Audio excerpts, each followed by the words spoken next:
Hello दोस्तों, आज की इस वीडियो में हम करने वाले हैं जीएस के इम्पोर्टेंट क्वेश्चन की प्रैक्टिस जो हाल ही में एसएससी के एग्ज़ाम जैसे CGL, CHSL, MTS, CPO, GD आदि सभी एग्ज़ामों में पूछे गए हैं। दोस्तों, वीडियो में क्वेश्चन के साथ साथ आपको एक्स्ट्रा जानकारी भी दी गई है। तो दोस्तों, स्वागत है आपका हमारे यूट्यूब चैनल शौर्य कॉम्पिटिशन में। और इससे पहले एसएससी जीएस का प्रैक्टिस सेट 1 हमारे चैनल पर अपलोड हो गया है, जिसका लिंक डिस्क्रिप्शन में दिया गया है। लिंक पर क्लिक करके सभी उस वीडियो को देख लें। और अगर आपने अभी तक हमारे चैनल को सब्सक्राइब नहीं किया है तो सब्सक्राइब बटन पर क्लिक करके चैनल को सब्सक्राइब अवश्य कर लें, ताकि हमारी आने वाली वीडियो का नोटिफिकेशन आपके पास सबसे पहले पहुंच सके। तो दोस्तों, चलिए स्टार्ट करते हैं। क्वेश्चन 1, प्रसिद्ध चीनी यात्री वेन सांग किसके शासनकाल में भारत आया था? ऑप्शन ए चंद्रगुप्त प्रथम, ऑप्शन बी चंद्रगुप्त द्वितीय, option C Harshavardhan, option D Ashoka Maurya. तो दोस्तों, इसका सही आंसर हो जाएगा ऑप्शन नंबर सी हर्षवर्धन। दोस्तों, अगर आपसे क्वेश्चन पूछा जाए कि ह्वेन सांग जो हो वो भारत कब आया था, तो ये आया था 629 ईसा पूर्व। ठीक है। और एक क्वेश्चन इससे बहुत ही काफ़ी बार पूछा गया है कि जो ह्वेन सांग है इसके द्वारा लिखी गई प्रसिद्ध पुस्तक कौन सी है? उसका नाम क्या है? तो उसका नाम है सी यू की। दोस्तों, सी यू की जो पुस्तक है वो ह्वेन सांग के द्वारा ही लिखी गई है। चलिए बढ़ते हैं क्वेश्चन नंबर 2 पर। किस संविधान संशोधन अधिनियम के तहत मतदान करने की आयु को 21 वर्ष से घटाकर 18 वर्ष कर दिया गया? ऑप्शन ए 50वें, ऑप्शन बी 58वें, ऑप्शन सी 61वें, ऑप्शन डी 68वें। तो दोस्तों, इसका सही आंसर हो जाएगा ऑप्शन नंबर सी 61वें। दोस्तों, 61वां संविधान संशोधन जो था ये कब हुआ था? तो ये हुआ था 1989 ईस्वी में। 1989 ईस्वी में। चलिए बढ़ते हैं क्वेश्चन नंबर 3 की ओर। अर्थव्यवस्था की एक ऐसी स्थिति को क्या कहा जाता है जिसमें एक खरीदार और कई विक्रेता होते हैं? ऑप्शन ए एकाधिकार, ऑप्शन बी अल्पाधिकार, ऑप्शन सी एक क्रेता बाजार, ऑप्शन डी पूर्ण प्रतियोगिता। तो दोस्तों, इसका सही आंसर हो जाएगा ऑप्शन नंबर सी एक क्रेता बाजार। एक क्रेता बाजार का मतलब होता है एक क्रेता यानी एक खरीदने वाला। ठीक है। चलिए बढ़ते हैं क्वेश्चन नंबर 4 की ओर।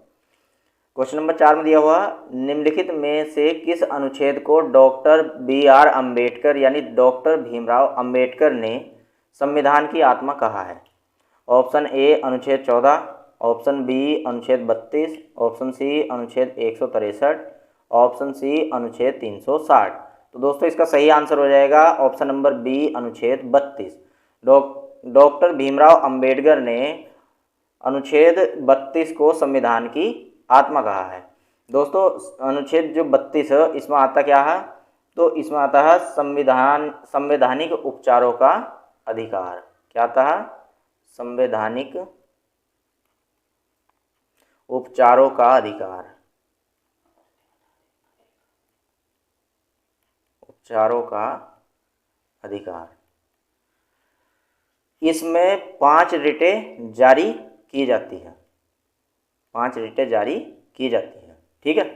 दोस्तों, जो डॉक्टर बी.आर. अम्बेडकर है अभी हाल ही में उनकी एक प्रतिमा बनाई गई है जो भारत के बाहर है, और वो बनाई गई है मैरीलैंड में। कहाँ पर? मैरीलैंड में। और ये मैरीलैंड कहाँ पर पड़ता है? ये पड़ता है अमेरिका में। तो याद रखेंगे सभी की पॉइंट ये। चलिए बढ़ते हैं क्वेश्चन नंबर 5 की ओर। क्वेश्चन नंबर 5 में कहा है, निम्नलिखित में से कौन सी धातु सबसे अधिक मुलायम धातु है? ऑप्शन ए सोना, option B aluminium, option C तांबा, ऑप्शन डी टिन। तो दोस्तों, इसका सही आंसर हो जाएगा ऑप्शन नंबर ए सोना। सोना जो है वो सबसे अधिक मुलायम धातु है। क्लियर? चलिए बढ़ते हैं क्वेश्चन नंबर 6 पर। इसरो द्वारा launch one web India 2 mission का संबंध किस देश से है? Option A Britain, option B America, option C Japan, option D Israel. तो दोस्तों, इसका सही आंसर हो जाएगा ऑप्शन ए ब्रिटेन। ठीक है। चलिए क्वेश्चन नंबर 7 पे बढ़ते हैं। गुर्दे की पथरी किससे बनी होती है? Option A calcium oxalate, option B sodium chloride, option C magnesium nitrate, option D calcium bicarbonate. तो दोस्तों इसका सही आंसर हो जाएगा option number A calcium oxalate. चलिए क्वेश्चन नंबर 8 पर पढ़ते हैं। क्वेश्चन नंबर 8 में दिया हुआ है यूरोपीय फुटबॉल क्लब के लिए खेलने वाला भारतीय उपमहाद्वीप का पहला खिलाड़ी निम्नलिखित में से कौन था? Option A Pradeep Kumar Banerjee, option B Mohammed Salim, option C Neville D'Souza, option D Videsh Bose. तो दोस्तों इसका सही आंसर हो जाएगा option number B Mohammed Salim. और अगर आपसे पूछा जाए कि ये सबसे पहला खिलाड़ी जो था भारतीय उपमहाद्वीप की ओर से यूरोपीय फुटबॉल क्लब में कौन से सन में खेला था, तो ये खेला थे 1936 ईस्वी में। क्लियर, ध्यान रखेंगे सभी। चलिए बढ़ते हैं नेक्स्ट क्वेश्चन नंबर 9 की ओर। इसमें कहा हुआ ब्रिटिश ईस्ट इंडिया कंपनी की स्थापना किस मुगल शासक के शासनकाल में हुई? Option A Akbar, option B Jahangir, option C Shahjahan, option D Aurangzeb. तो दोस्तों इसका सही आंसर हो जाएगा ऑप्शन नंबर ए अकबर। जो अकबर का शासनकाल था वो 1556 ईस्वी से लेकर 1605 ईस्वी तक था। ठीक है। और दोस्तों ब्रिटिश ईस्ट इंडिया कंपनी की जो स्थापना हुई थी वो हुई थी सन 1600 ईस्वी में। ठीक है। तो मुग़ल बादशाह अकबर के शासनकाल में इसकी स्थापना हो गई थी। ठीक है। अगर एग्जैक्ट तारीख पूछे इसकी तो ये हुई थी 31 दिसंबर सन 1600 को। क्लियर है। चलिए question number 10, warrior on wheels wheelchair to Padmashri नामक पुस्तक का विमोचन किसने किया? Option A Yogi Adityanath, option B Manoj Sinha, option C Narendra Modi, option D Amit Shah. तो दोस्तों इसका सही आंसर हो जाएगा option number B Manoj Sinha. दोस्तों ये मनोज सिन्हा कौन है? ये हैं जम्मू कश्मीर के उपराज्यपाल। कहाँ के? जम्मू कश्मीर के उपराज्यपाल। जम्मू कश्मीर के उपराज्यपाल, ध्यान रखेंगे सभी। तो इन्हीं मनोज सिन्हा ने इस बुक का विमोचन किया है। ठीक है। और अगर आपसे पूछा जाए कि ये विमोचन कहाँ पर किया है जम्मू कश्मीर में, तो ये किया है श्रीनगर के राजभवन में। श्रीनगर के राजभवन में। चलिए बढ़ते हैं क्वेश्चन नंबर 11 की ओर। निम्नलिखित में से किस नृत्य में नर्तक अपने सिर पर जले हुए दियों वाले बर्तनों को संतुलित रखते हैं? ऑप्शन ए तमाशा नृत्य, ऑप्शन बी चरी नृत्य, ऑप्शन सी कोली नृत्य, ऑप्शन डी धनगिरी गजा नृत्य। दोस्तों इसका सही आंसर हो जाएगा ऑप्शन नंबर बी चरी नृत्य। चरी नृत्य। ठीक है। जो चरी नृत्य है इसी में क्या होता है, जो नर्तक होते हैं वो जो दिए वाले बर्तन होते हैं जैसे घड़े वगैरह होते हैं, ठीक है, उनको सिर पर रख कर और रंग बिरंगे कपड़े पहन कर, ठीक है, और तब नृत्य करते हैं। ठीक है। दोस्तों अगर पूछा जाए कि ये चरी नृत्य कहाँ का है, तो ये नृत्य है राजस्थान का। राजस्थान, ये राजस्थान का नृत्य है। और जो तमाशा नृत्य है ये कहाँ का नृत्य है? ये महाराष्ट्र का नृत्य है। ठीक है। और जो कोली नृत्य है ये भी महाराष्ट्र का नृत्य है। ठीक है। और जो धनगिरी गजा नृत्य है ये भी महाराष्ट्र का ही नृत्य है। तो ये तीनों महाराष्ट्र के हैं और जो चरी नृत्य है ये राजस्थान का नृत्य है। चलिए बढ़ते हैं क्वेश्चन नंबर 12 की ओर। साइमन कमीशन आयोग भारत कब आया? Option A 1927, option B 1928, option C 1929, option D 1920। तो दोस्तों इसका सही आंसर हो जाएगा ऑप्शन नंबर बी 1928। अगर आपको एग्जैक्ट तारीख पूछी जाए तो ये हो जाएगा 3 फरवरी 1928 को साइमन कमीशन भारत आया था। ठीक है। और सबसे पहले कहाँ पर आया था ये साइमन कमीशन? तो ये आया था बॉम्बे में। कहाँ पर आया था? बॉम्बे में। और जहाँ पर लोगों ने इसका काले झंडे दिखाकर स्वागत किया था। काले झंडे दिखाकर इसका स्वागत किया गया था। ठीक है। और साथ ही साइमन गो बैक का नारा लगाया था। ठीक है। साइमन गो बैक या साइमन वापस जाओ का नारा दिया गया था। ठीक है। चलिए क्वेश्चन नंबर 13 की ओर बढ़ते हैं। प्रतिस्पर्धा विधेयक 2022 में सीसीआई द्वारा लेन देन पर आदेश पारित करने की समय सीमा को 210 दिनों से घटाकर कितने दिन करने का प्रस्ताव है? ठीक है, option A 140, option B 150, option C 180, option D 190। तो दोस्तों इसका सही आंसर हो जाएगा ऑप्शन नंबर बी 150। ठीक है, 210 दिनों से घटाकर जो हो ये कितने दिन का प्रस्ताव कर दिया गया है? 150 दिन का। चलिए क्वेश्चन नंबर 14, इसमें कहा गया है लीला सैमसन किस शास्त्रीय नृत्य से संबंधित है? Option number A Kathakali, option number B Sattriya, option number C Odissi, option number D Bharatanatyam. तो दोस्तों इसका सही आंसर हो जाएगा ऑप्शन नंबर डी भरतनाट्यम। दोस्तों अगर आपसे पूछा जाए कि भरतनाट्यम कहाँ का शास्त्रीय नृत्य है तो ये है तमिलनाडु का, तमिलनाडु का। ठीक है, और अगर आपसे पूछा जाए कि जो ओडिशा है वो कहाँ का है, ओडिसी जो शास्त्रीय नृत्य है ये ओडिशा का है। ठीक है, और जो सत्रिया है ये असम का शास्त्रीय नृत्य है, और जो कथकली है ये केरल का शास्त्रीय नृत्य है जो केवल पुरुष करते हैं। ठीक है, चलिए बढ़ते हैं क्वेश्चन नंबर 15 की ओर। इससे पहले जो लीला सैमसन हैं इन्हें पद्मश्री नामक पुरस्कार भी दिया गया है, पद्मश्री पुरस्कार से भी सम्मानित किया गया था इन्हें, और कब किया गया था? 1990 ईस्वी में। ठीक है, तो दोस्तों नेक्स्ट क्वेश्चन पर चलने से पहले मैं आपको बताना चाहूँगा कि हमारे चैनल पर डेली करंट अफेयर की क्लास हर रोज़ सुबह 7 बजे होती है, जिसमें करंट अफेयर के सभी इम्पोर्टेंट क्वेश्चन केवल 10 मिनट की वीडियो में ही सभी इम्पोर्टेंट पॉइंट के साथ बताए जाते हैं। तो सभी करंट अफेयर की उस क्लास को ज़रूर देखें और अपने 6 से 7 नंबर पक्के करें। तो चलिए क्वेश्चन नंबर 15 पर बढ़ते हैं। अपने दरबार में नवरत्न रखने वाला सबसे पहला शासक कौन था? ऑप्शन ए चंद्रगुप्त प्रथम, option B Harshavardhan, option C Akbar, option D Chandragupta Vikramaditya.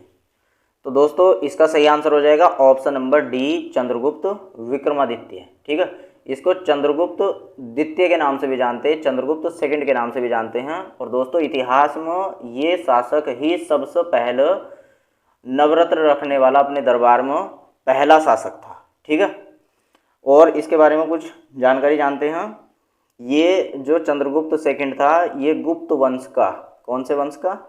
गुप्त वंश का सबसे महान शासक था, गुप्त वंश का सबसे महान शासक था। ठीक है, सबसे महान शासक। ठीक है, इस ही चंद्रगुप्त द्वितीय के शासनकाल में एक प्रसिद्ध चीनी यात्री था, प्रसिद्ध चीनी यात्री। ठीक है, प्रसिद्ध चीनी यात्री जिसका नाम था फाहियान। ठीक है, क्वेश्चन इस तरीके से बनकर आता है कि प्रसिद्ध चीनी यात्री फाहियान किसके शासनकाल में भारत आया था? तो आंसर हो जाएगा चंद्रगुप्त विक्रमादित्य या चंद्रगुप्त द्वितीय। ठीक है, और इस ही फाहियान ने एक प्रसिद्ध पुस्तक भी लिखी थी जो काफ़ी बार पूछी जा चुकी है एग्जाम में, फू को की के नाम से। ठीक है, इस फाहियान ने पुस्तक लिखी थी जिसमें इसने भारत के कल्चर के बारे में बहुत अच्छे तरीके से डिस्क्राइब किया था। क्लियर? चलिए बढ़ते हैं क्वेश्चन नंबर 16 की ओर। भारतीय हरित क्रांति के जनक कौन थे? Option A Norman Ernest Borlaug, option B doctor Rajendra Prasad, option C MS. Swaminathan, option D S. Chandrasekhar. तो दोस्तों इसका सही आंसर हो जाएगा एम.एस. स्वामीनाथन, ऑप्शन नंबर सी।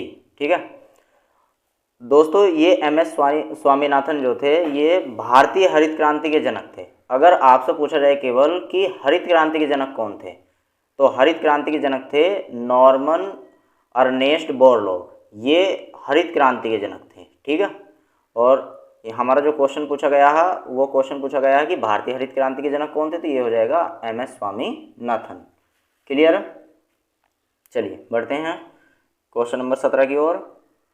एक अश्व शक्ति बराबर है option A 746 watt, option B 100 watt, option C 1000 watt, option D 643 वाट।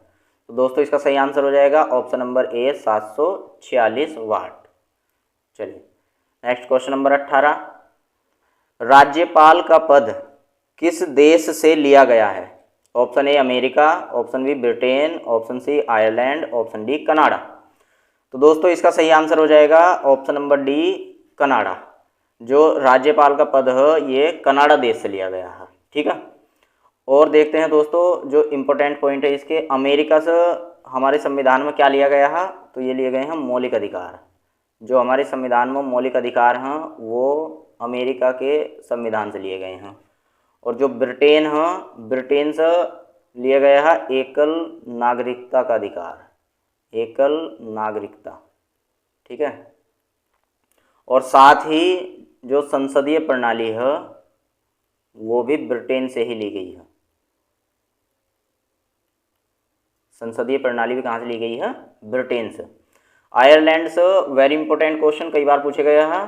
जो राज्य के नीति निर्देशक तत्व है, राज्य के नीति निर्देशक तत्व, ये आयरलैंड से लिए गए हैं, निर्देशक तत्व, ठीक है। इसको शॉर्ट फॉर्म में डीपीएसपी के नाम से भी जानते हैं। जो डीपीएसपी हैं वो कहाँ से लिए गए हैं? आयरलैंड से। चलिए बढ़ते हैं क्वेश्चन नंबर 19 की ओर। निम्नलिखित में से कौन सा राज्य हाल ही में 100% रेलवे नेटवर्क विद्युतीकरण प्राप्त करने वाला पहला भारतीय राज्य बन गया है? Option A Tamil Nadu, option B Haryana, option C Paschim Bangal, option D Maharashtra. तो दोस्तों इसका सही आंसर हो जाएगा ऑप्शन नंबर बी हरियाणा। और हरियाणा की जो राजधानी है वो चंडीगढ़ है, चंडीगढ़, ठीक है। और दोस्तों हाल ही में हरियाणा के जो मुख्यमंत्री बने हैं वो कौन बने हैं? नायब सिंह सैनी, नायब सिंह सैनी। ये नायब सिंह सैनी बीजेपी पार्टी के अध्यक्ष हैं। और इससे पहले कौन थे? तो इससे पहले थे मनोहर लाल खट्टर, ठीक है, वो जेजेपी पार्टी से थे। चलिए क्वेश्चन नंबर 20, प्रधानमंत्री जनधन योजना शुरू की गई थी? ऑप्शन ए 26 जनवरी 2014, ऑप्शन बी 26 जनवरी 2005, ऑप्शन सी 15 अगस्त 2005, ऑप्शन डी 28 अगस्त 2014। तो दोस्तों इसका सही आंसर हो जाएगा ऑप्शन नंबर डी 28 अगस्त 2014। क्वेश्चन नंबर 21, एक स्वयंपोषी जीव की कार्बन और ऊर्जा आवश्यकताओं को किसके द्वारा पूरा किया जाता है? ऑप्शन ए ग्लाइकोजिनेशन, ऑप्शन बी गमन, ऑप्शन सी प्रकाश संश्लेषण, ऑप्शन डी श्वसन। तो दोस्तों इसका सही आंसर हो जाएगा ऑप्शन नंबर सी प्रकाश संश्लेषण, ठीक है। प्रकाश संश्लेषण से जो हरे पौधे होते हैं उनके जो पत्तियों वाला भाग होता है, हरा वाला भाग, वो क्या करता है? वो सूर्य के प्रकाश की उपस्थिति में क्लोरोफिल की सहायता से जो हो क्या बनाता है? ऊर्जा और अपना भोजन प्राप्त करता है, ठीक है। चलिए क्वेश्चन नंबर 22 पर चलते हैं। इसमें कहा गया है निम्न में से गोदावरी की सहायक नदी है? ऑप्शन ए कोयना नदी, ऑप्शन बी अमरावती नदी, ऑप्शन सी सबरी नदी, ऑप्शन डी इनमें से कोई नहीं। तो दोस्तों इसका सही आंसर हो जाएगा ऑप्शन नंबर सी सबरी नदी, ठीक है। जो कोयना नदी है दोस्तों, ये कोयना नदी कृष्णा नदी की सहायक नदी है। कौन सी नदी की? कृष्णा नदी की। ये काफ़ी बार एग्जाम में पूछा गया है कि कोयना नदी किस नदी की सहायक नदी है, ठीक है। और जो अमरावती नदी है ये कावेरी नदी की सहायक नदी है, कावेरी नदी की सहायक नदी है। चलिए नेक्स्ट क्वेश्चन पर बढ़ते हैं। क्वेश्चन नंबर 23, जुते हुए खेतों के साक्ष्य कहाँ से प्राप्त हुए हैं? Option A Lothal, option B Chanhudaro, option C Kalibangan, option D Banawali. तो दोस्तों इसका सही आंसर हो जाएगा ऑप्शन नंबर सी कालीबंगा से, ठीक है। और कालीबंगा से और कहीं के साक्ष्य प्राप्त हुए हैं? तो ये प्राप्त हुए हैं हल के साक्ष्य, हल के साक्ष्य, ठीक है। दोस्तों जो लोथल है यो हड़प्पा सभ्यता का एक प्रसिद्ध बंदरगाह था। क्या था? बंदरगाह, ठीक है। और यहाँ पर जो हो घोड़ों के साक्ष्य मिले हैं, घोड़ों के साक्ष्य, ठीक। और एक मम्मी के साक्ष्य भी यहीं से मिले हैं, मम्मी के साक्ष्य। ये जो मैंने आपको इम्पोर्टेंट पॉइंट बताए हैं, ये जो मैंने आपको इम्पोर्टेंट पॉइंट बताए हैं ये सभी के सभी एग्जाम में पूछे गए हैं, ठीक है। और जो चंदहुदड़ो हो ये हड़प्पा सभ्यता का एकमात्र ग्रामीण स्थल था, एकमात्र ग्रामीण स्थल था ये जो चंदहुदड़ो था। ठीक है, और यहाँ से हम क्या मिले हैं, यहाँ से हम लिपस्टिक के साक्ष्य मिले हैं। एक तो लिपस्टिक के साक्ष्य मिले हैं और दूसरे चूड़ी के साक्ष्य मिले हैं। ठीक है, लिपस्टिक और चूड़ी के साक्ष्य। दोस्तों पूरी हड़प्पा सभ्यता में एक बनावली नाम का जो जगह है, ये एक ऐसी जगह थी जहाँ पर जल निकासी की कोई भी सुविधा नहीं थी, यानी कि यहाँ पर जल निकासी का कोई सिस्टम नहीं था। चलिए बढ़ते हैं क्वेश्चन नंबर 24 की ओर। मेग लैनिंग ने किस खेल से संन्यास लिया? Option A tennis, option B cricket, option C football, option D इनमें से कोई नहीं। तो दोस्तों इसका सही आंसर हो जाएगा ऑप्शन नंबर बी क्रिकेट। दोस्तों जो मेग लैनिंग हैं ये ऑस्ट्रेलिया की रहने वाली हैं। कहाँ की रहने वाली हैं? ऑस्ट्रेलिया की। ठीक है, और इन्होंने अभी हाल ही में अंतर्राष्ट्रीय ठीक है क्रिकेट से संन्यास ले लिया है। ठीक है, अंतर्राष्ट्रीय क्रिकेट से क्या ले लिया है? संन्यास। अब ये सिर्फ और सिर्फ कौन सा मैच खेलेंगी? ये T20 खेलेंगी। ठीक है, T20 रखेंगी जारी, खेलना जारी रखेंगी। क्लियर है? चलिए नेक्स्ट बढ़ते हैं क्वेश्चन नंबर 25 की ओर। किसके शासनकाल में महारानी विक्टोरिया का भारत में आगमन हुआ? Option A Sawai Jai Singh, option B Ajit Singh, option C Sawai Ram Singh, option D Badan Singh. तो दोस्तों इसका सही आंसर हो जाएगा option number C Sawai Ram Singh. ठीक है दोस्तों, जब महारानी विक्टोरिया भारत में आई थी तब उस समय पर सवाई राम सिंह का शासन था, और इस ही मतलब महारानी विक्टोरिया के आने की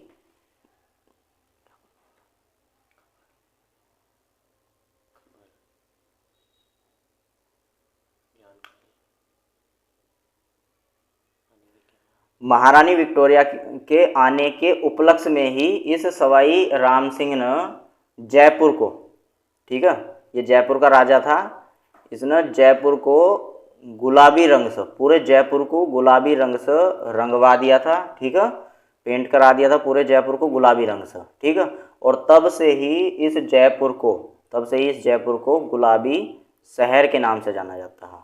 गुलाबी शहर, या आपने सुना होगा पिंक सिटी के नाम से जाना जाता है। ठीक है, तो दोस्तों वीडियो में हमारे द्वारा दी गई जानकारी आपको कैसी लगी हमें कमेंट बॉक्स में लिखकर ज़रूर बताएं, और अगर आपने अभी तक वीडियो को लाइक और चैनल को सब्सक्राइब नहीं किया है तो चैनल को सब्सक्राइब अवश्य कर लें। धन्यवाद।